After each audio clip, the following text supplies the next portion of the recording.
आज तक मैंने जितना देखा है समाज में, संसार में, गरीबी का मूल कारण है अकर्मण्यता, काम ना करना, मेहनत ना करना, अच्छी सोच ना रखना, अच्छी नीति ना बनाना, अच्छे रास्ते पर ना चलना। आदमी 500 रुपए कमाता है और 250 रुपए की शराब पी लेता है और बाद में रोता है, भगवान तुमने हमें गरीब बनाया। तो ईश्वर को कोसने से क्या होगा? आप जो कमाते हैं, कितना बचाते हैं, क्या उपयोग करते हैं? भगवान ने 2 हाथ आपको भी दिए हैं, 2 हाथ टाटा बिरला अडानी अंबानी को भी दिए हैं। उनके कोई 4-6 हाथ तो है नहीं, क्यों जी हैं? टाटा बिरला जी के कितने हाथ हैं? 2। आपके कितने हैं? उनकी भी 2 आंखें हैं। आप उनका भी वजन उतना ही होगा लगभग जितना आपका होगा, लगभग। वो भी ऑक्सीजन लेते हैं, अपन लोग भी ऑक्सीजन। वो भी दाल रोटी खाते होंगे, अपन भी दाल रोटी खाते हैं। फर्क इतना है कि वो अपने समय का सदुपयोग करते हैं, उनकी नीतियां अच्छी हैं, सही रास्ते पर चलते हैं।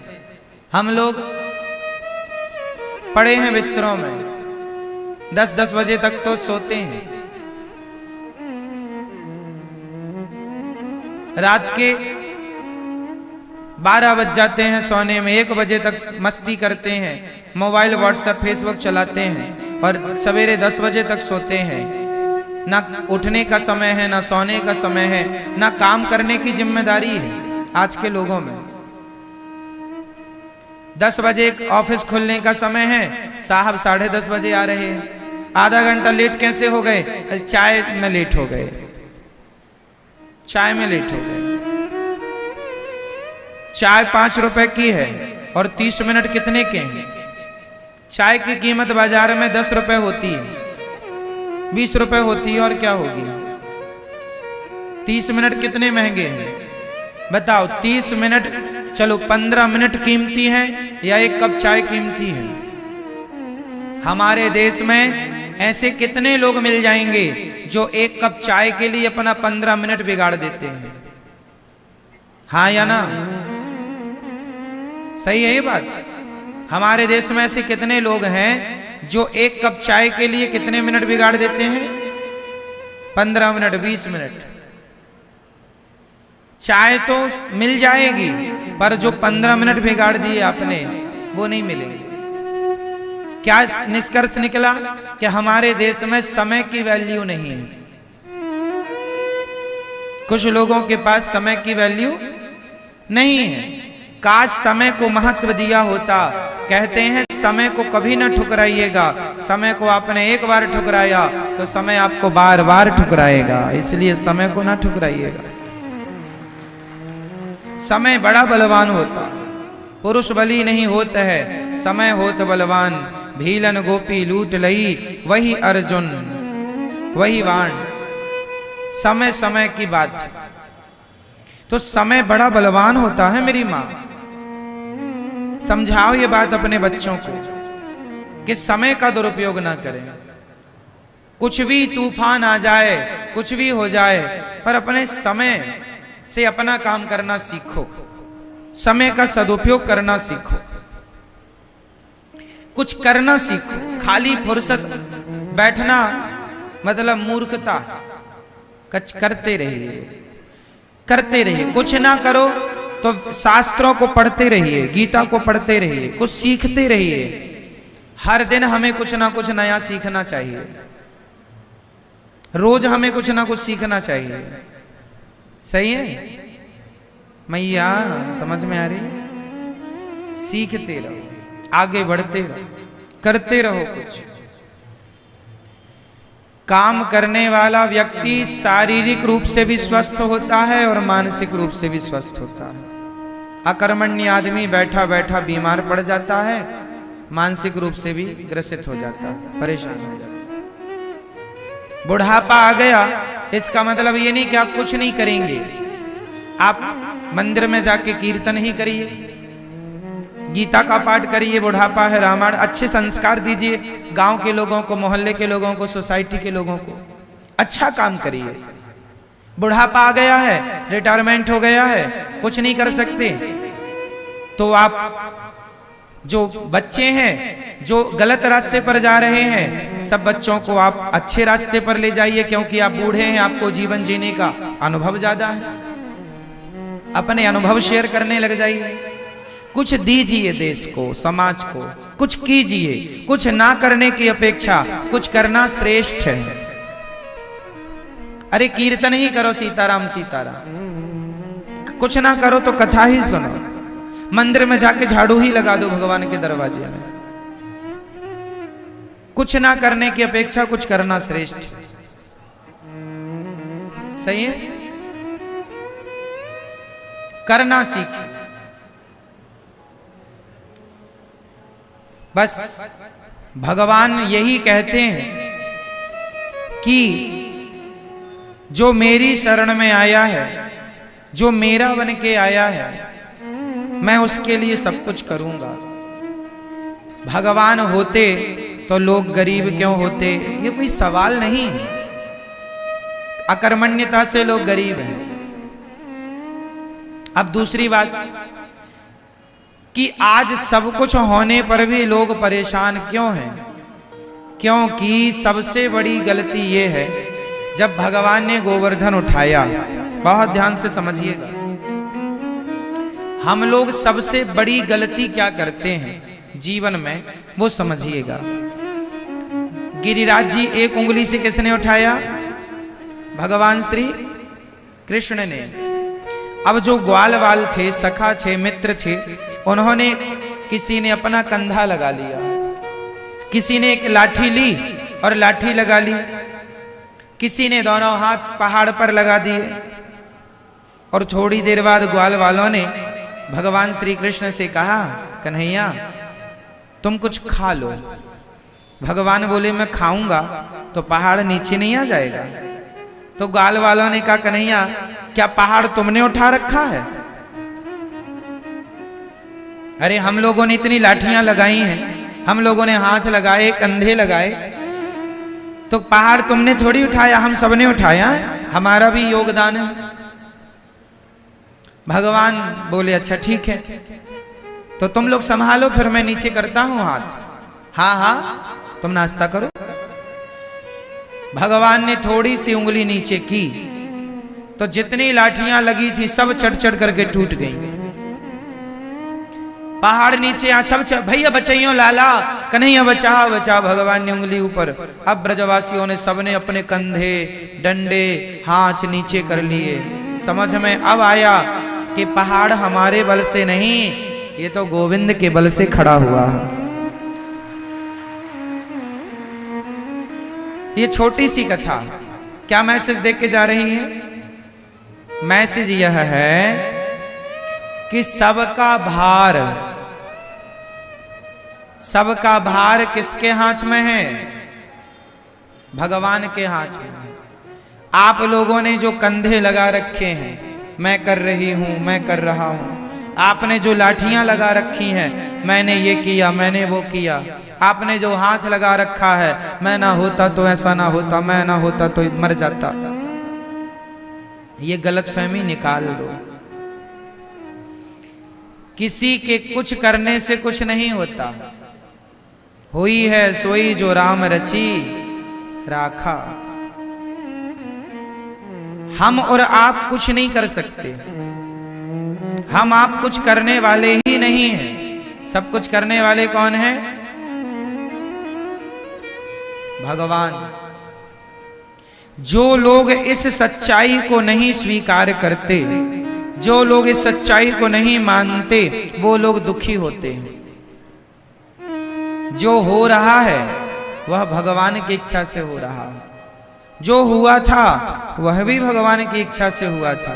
जो होगा वह भी भगवान की इच्छा से होगा। अच्छा, आप क्या कर सकते हैं बताइए? आप में से ऐसे कितने लोग हैं? हम सबसे सवाल कर रहे हैं, बताइए आपके पास कितना पावर है? आप क्या कर सकते हैं? क्या आप दिन को रात बना सकते हैं? क्या आप नदी को समुद्र बना सकते हैं?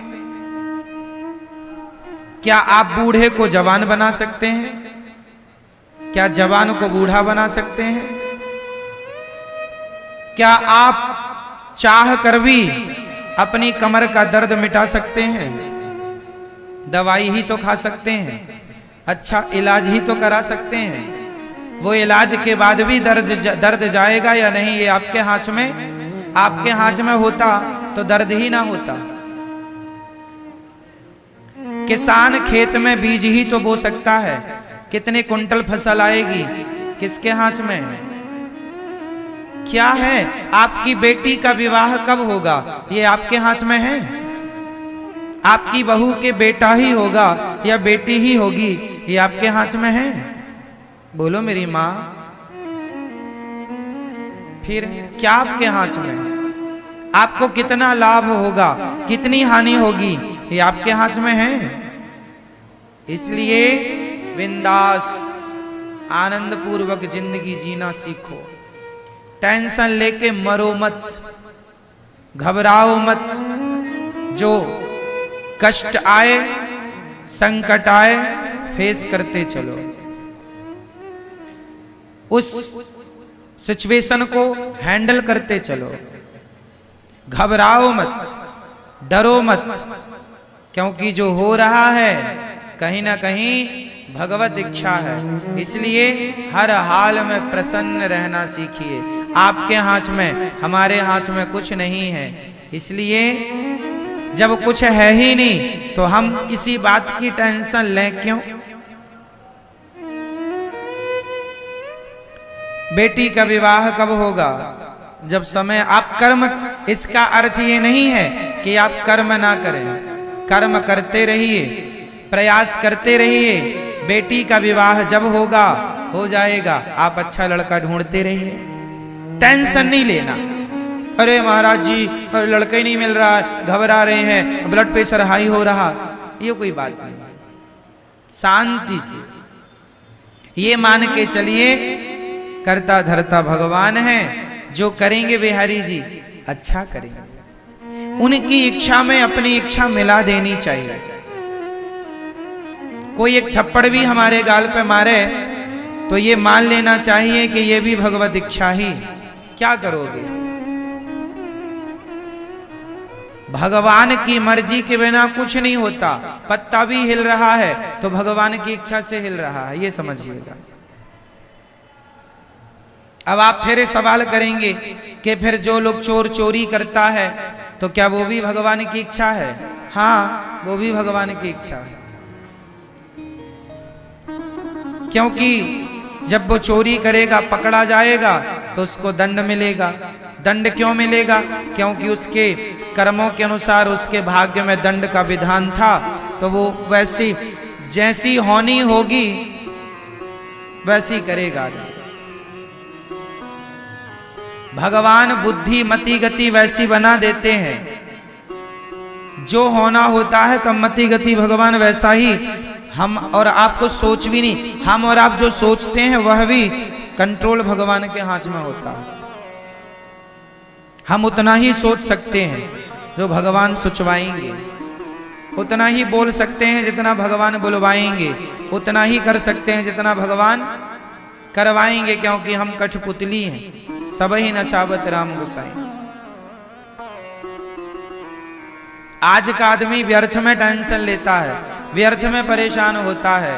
ये जिंदगी परेशान होने के लिए नहीं मिली, ये जिंदगी मस्त होकर के जीवन जीने के लिए मिली है। खूब बिंदास जियो, आनंद से जियो, प्रसन्न चित्त से जियो। जो हो रहा है उसे भगवत इच्छा मानकर चलते रहो। आनंद के लिए जीवन मिला है, दुखी होने के लिए जीवन नहीं मिला कि जरा सा संकट आया दुखी होने लग गए, रोने लग गए। अरे जब अच्छा समय आता है आदमी का तो वो जब अच्छा समय आता है तो आदमी उस अच्छे समय को एक्सेप्ट करता है, स्वीकार करता है। तो बुरा वक्त आए तो उसे क्यों ना स्वीकार किया जाए। इसलिए हर समय को भगवान की कृपा मानकर, भगवान का प्रसाद मानकर उसे स्वीकार करना चाहिए। तो अब बताओ, आप और हम लोग क्या करते हैं? आप कितने लोगों का पेट भरते हैं बताओ? मैया, कितने लोगों का पेट भरते हैं आप लोग? 2 लोगों का, 4 लोगों का, 10 लोगों का? बताओ मैया, ओ मेरी माँ, आप कितने लोगों का पेट भरती हो मैया? आपसे पूछ रहे हैं जो थोड़ी देर पहले आपने जम्हाई ली है। बताओ है? कितने लोगों का पेट भरते हैं आप? 10 लोगों का? आप बताओ कितने लोगों का पालन करते हो आप लोग? दादाजी, आप कितने लोगों का पालन करते हो? हम और आप कितने लोगों का पालन करते हैं? मैया बोलो मेरी माँ। किसी का भी नहीं। सबके पालनहार कौन है? भगवान। इससे क्या सिद्ध हुआ? हम जन्म क्यों लिए हैं? हम भगवान को प्राप्त करने के लिए, अच्छे काम करने के लिए, अच्छे विचारों को प्रकट करने के लिए, अच्छे रास्ते पर चलने के लिए हमारा जन्म हुआ है। पर हम लोग बुरे रास्ते पर चलते हैं, बुरे काम करते हैं। अच्छे काम करो, अच्छे रास्ते पर चलो और आनंद से जीवन जीते रहो, जीते रहो, जीते रहो, जीते रहो। ये ना सोचा जाए कि हम तुम्हें पाल रहे हैं, हम तुम्हें खिला रहे हैं। कोई किसी को नहीं खिलाता। हर व्यक्ति अपने भाग्य का दाना पीना, खाना पीना खाता। एक राजा था। एक राजा ने एक मक्के का दाना लिया, मक्के का एक दाना लिया और दाना लेकर के अपने गुरुजी से बोला। राजा सिंहासन पर बैठ के भरी सभा में राजा ने कहा, गुरुजी बताइए, ये जो मक्के का दाना है, यह दाना आप तो सब कुछ जानते हैं, बताइए यह दाना, इस दाने में किसका नाम लिखा है? क्योंकि आप कहते रहते हो दाने दाने में लिखा है खाने वाले का नाम। तो राजा ने कहा, गुरुजी आप सब जानते हैं, तो बताओ कि इस दाने में किसका नाम लिखा है? गुरुजी बड़े ज्ञानी थे, सामान्य नहीं थे, त्रिकालज्ञ थे, बड़े उद्घट विद्वान थे, सब कुछ जानते थे। उन्होंने कहा, राजन, इस दाने में वो कबूतर बैठा है, उस कबूतर का नाम लिखा है। राजा बड़ी जोर से हंसा। गुरुजी, आज आपकी बात झूठी हो जाएगी। कबूतर खा ही नहीं सकता इसे, क्योंकि ये मेरे हाथ में है। मैं खाऊंगा और मैं खाऊंगा तो आपकी बात झूठी हो जाएगी। राजा बोले, आपकी बात झूठी हो जाएगी आज। गुरुजी ने कहा, बेटा, दाने दाने में लिखा है खाने वाले का नाम। यदि इस दाने में उस कबूतर का नाम लिखा है तो वो कबूतर ही खाएगा। राजा जोर से हंसा और हंसते हंसते उसने दाना अपने मुंह में डाल दिया। जब मुंह में डाला तो वो हंसने के कारण वो दाना जाकर के उसके यहां गले में फंस गया। फंस जाता ना कई बार भोजन हम लोगों के यहां। फिर कई बार फिर जल्दी से पानी पीना पड़ता है खाने के तुरंत बाद, तब को लगता है कि हाँ अंदर गया नहीं, गले में रह जाता है। तो राजा हंसने के कारण वो दाना खा लिया और गले में फंस गया। अब फंस गया, वो चिल्लाने लगा, ये वो चिल्लाने लगा। तब क्या हुआ? अचानक उसे छींक आई, और जब छींक आई तो दाना नाक से बाहर आया, और बाहर आया तो छींक के कारण प्रेशर से दूर गिरा। दूर गिरा तो पक्षी तुरंत उड़ करके आया, दाना मुंह में दबा के भाग गया। गुरुजी ने कहा, दूसरे के भाग्य का खा भी लोगे तो वो तुम्हें पचेगा ही नहीं। इसलिए दूसरे के हिस्से का नहीं खाना चाहिए।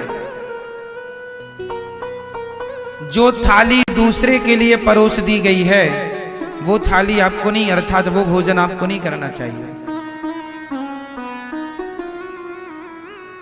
जो अन्न किसी के लिए निकाल दिया है वो उस तक पहुंचाओ। वो ना मिले तो गाय को खिला दो, कुत्ते को खिला दो,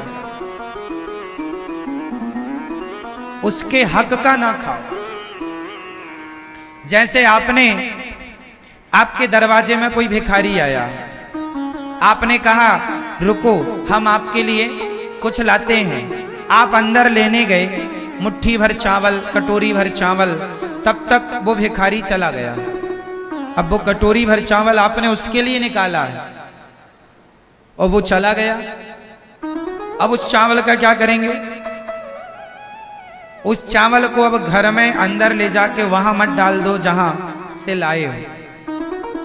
अब वो किसी के हक का निकल गया, वो किसी के नाम से निकल गया। अब क्या करना चाहिए? अब उस चावल को वो चला गया जिसको देना था, तो या फिर किसी दूसरे को दो। कोई दूसरा भिखारी आ जाए तो उसे दे दो, या गाय को दे दो, या कुत्ते को दे दो, या पक्षियों को दे दो, पर उसे आप ना ग्रहण करो। पैसे भी किसी के नाम के निकल गए तो आप उसे दीजिए। अब उससे अपना काम ना करिएगा, क्योंकि हम सब लोग अपने हक का खाएं, किसी और के हक का ना खाएं। इसलिए कहा करता हूं कि हम और आप पालनहार नहीं हैं, हम और आप किसी का पेट भरने वाले नहीं हैं, सबके पालनहार भगवान हैं।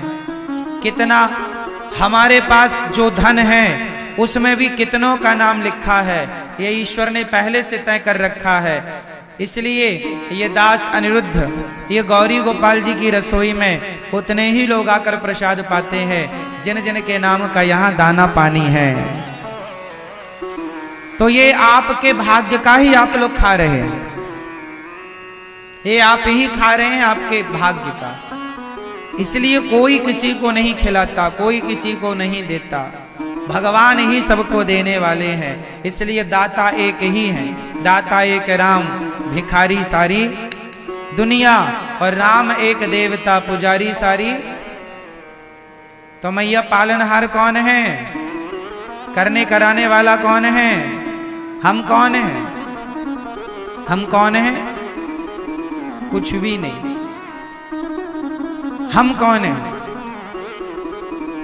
हम शून्य हैं। और राम जी भगवान जी कौन है? अंक। अच्छा बताओ, शून्य बड़ा कि अंक बड़ा? शून्य बड़ा कि अंक? जोर से। अंक। एक दिन शून्य को घमंड आ गया। शून्य ने कहा अंक से, अरे अंक तुम तो एक एक चलते हो, हम 10 चलते हैं। तुम 1 कदम चलते हो, हम 10 कदम चलते हैं। तुमसे बड़े हम हैं, तुम्हारी कोई हैसियत नहीं है, अपनी हैसियत में रहा करो। अंक से कहा शून्य ने, क्योंकि 1 के पीछे शून्य लगा देने से क्या हो जाता है? 10। मतलब शून्य संख्या को 10 गुना बढ़ा देता। सही है? 2 शून्य लगने से संख्या हो जाती है 100। तो शून्य जो है संख्या को 10 गुना बढ़ाता है। तो शून्य ने कहा संख्या तुम्हारी कोई वैल्यू नहीं है, क्योंकि तुम 1 2 3 4 चलती हो 1 कदम, हम सीधा 10 कदम चलते हैं। तो अंक बोला, संख्या बोली, शून्य भाई साहब यदि आप बड़े हैं तो एक काम करो, फिर आप ही बैठो, हम चली। तो शून्य शून्य रह गए 5, आगे की संख्या हट गई। 5 शून्यों की भी वैल्यू तब है जब सामने संख्या हो। 2 शून्यों की भी वैल्यू तब है जब सामने अंक हो, संख्या हो। अंक नहीं तो शून्य का कोई अस्तित्व नहीं। उसी प्रकार राम नाम एक अंक है, बाकी साधन सून, राम रहे 10 गुण है, राम बिना सब सून। भगवान अंक है, हम सब शून्य हैं। यदि शून्य अंक से जुड़ा रहेगा तो शून्य की भी जय जयकार होती रहेगी। यदि शून्य संख्या से हट गया तो शून्य की कोई हैसियत नहीं। तो हम सब शून्य हैं और भगवान अंक है, इसलिए अपने आप को शून्य मानकर भगवान के चरणों से जोड़े रखो तो कुछ बना रहेगा अस्तित्व। और भगवान से छूट गए तो शून्य की क्या हैसियत। शून्य अंक से जुड़कर 10 गुना बढ़ता है। भक्त भगवान से जुड़ करके उसका भी वैभव यश कीर्ति परिवार 10 गुना बढ़ता है। इसलिए जोड़ के रखिएगा, ये घमंड ना पालिए कभी कि हम कर रहे हैं। सदा ये भाव बना के रखिए कि सब कुछ भगवान कर रहे हैं, हमारी मर्जी से कुछ नहीं हो रहा है, सब किसकी मर्जी से है ना मेरी माँ। ये उंगली उठाओ अपनी जरा सभी लोग, एक हाथ की एक उंगली। पीछे वाली मेरी माँ, ओ मैया उठा लो हाथ, एक उंगली अपनी और हिला लो ऐसे ऐसे, उंगली हिलाओ। चलो बस करो। अब ये बताओ कि ये जो उंगली आपने हिलाई है किसके बल से हिलाई? किसका बल था ये? आपका? भगवान जी का? हाँ, ये बल भी हमारा बल नहीं है मेरी माँ। हम लोगों में इतना भी बल नहीं है कि हम अपने शरीर के एक अंग को हिला सकें।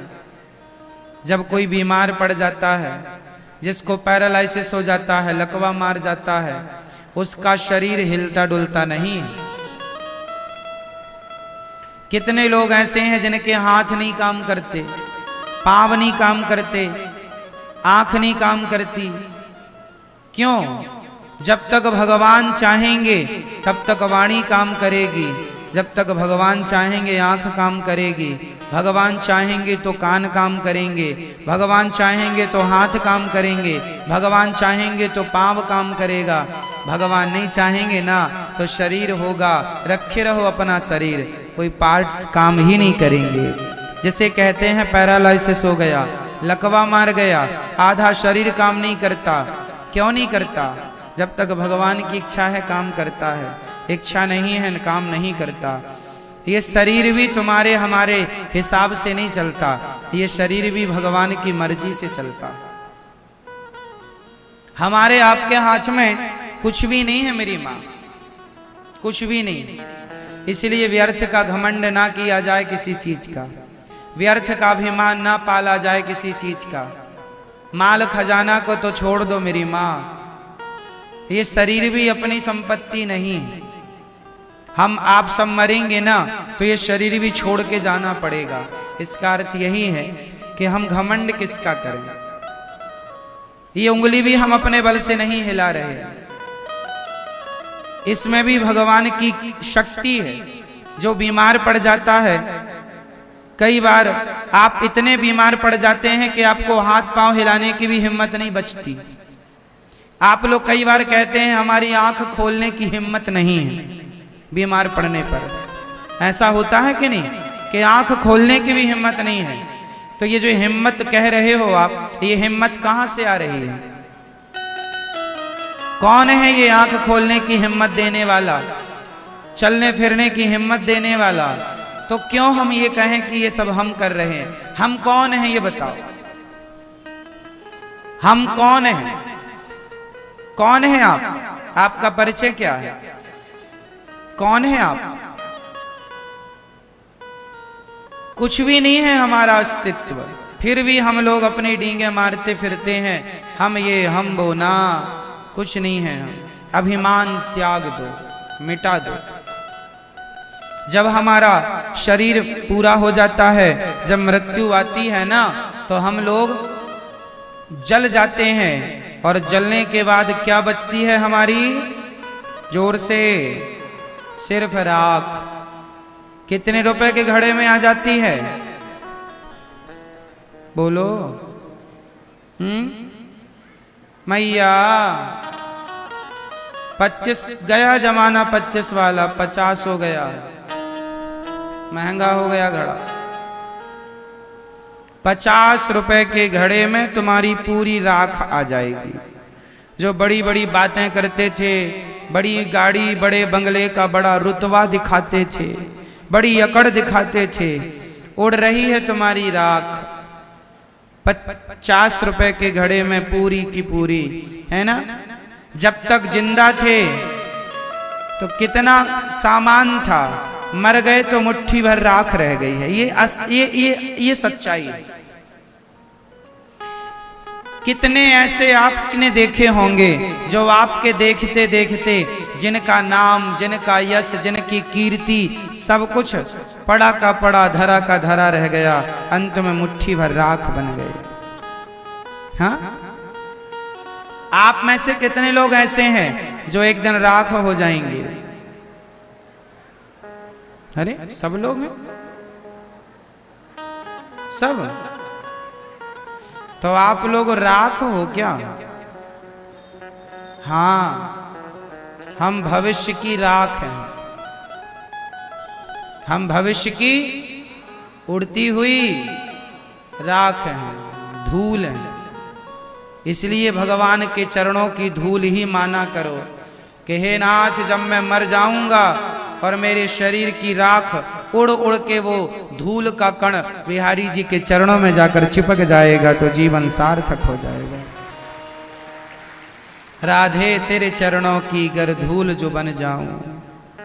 ये धूल है। आप हम एक दिन इसी धूल मिट्टी में मिल जाएंगे। आज नहीं कल, कल नहीं परसों, 2030 तक नहीं तो 2040 तक, 2040 तक नहीं तो 2050 तक, 2050 तक नहीं तो 2060 तक, 2060 तक नहीं तो 70, 80, 90 तक। और बताओ क्या बोल दें हम? पार करा दें 2000 को? नहीं, ये सच्चाई है। अब बताओ, जब हम राख हैं भविष्य की मुट्ठी भर, तो अब एटीट्यूड किसका करें, घमंड किसका करें? हम बताओ, झगड़ा किससे करने जाएं? अब किससे लड़ें? ये शरीर हमारा झगड़ा करने के लिए नहीं मिला, लड़ने के लिए नहीं। हम किस किस के दोष देखें?